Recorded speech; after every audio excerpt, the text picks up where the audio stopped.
సకల వేదస్వరూపిణి ఎవరు? ఎవరు అన్ని మంత్రాల మూలశక్తి?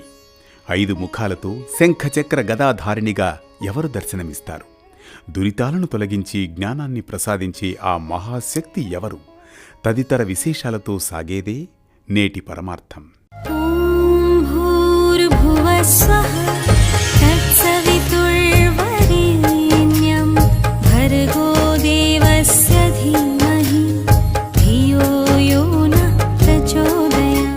శరన్నవరాత్రుల్లో 2వ రోజు అమ్మవారు శ్రీ గాయత్రీదేవిగా దర్శనమిస్తారు.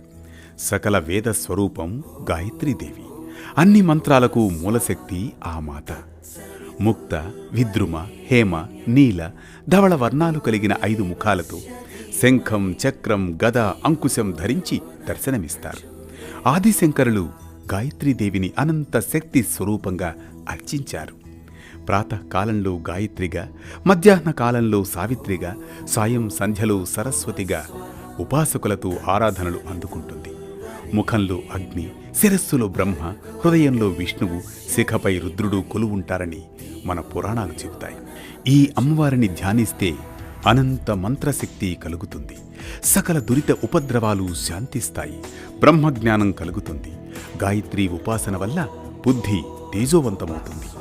గాయత్రీ మంత్ర జపం చతుర్వేద పారాయణ ఫలితాన్ని ఇస్తుంది. ఓం భూర్భువః స్వతత్సవితుర్వరేణ్యం భర్గోదేవస్య ధీమహి ధియో యో నః ప్రచోదయాత్ అనే మంత్రాన్ని జపిస్తూ అమ్మను ధ్యానించాలి.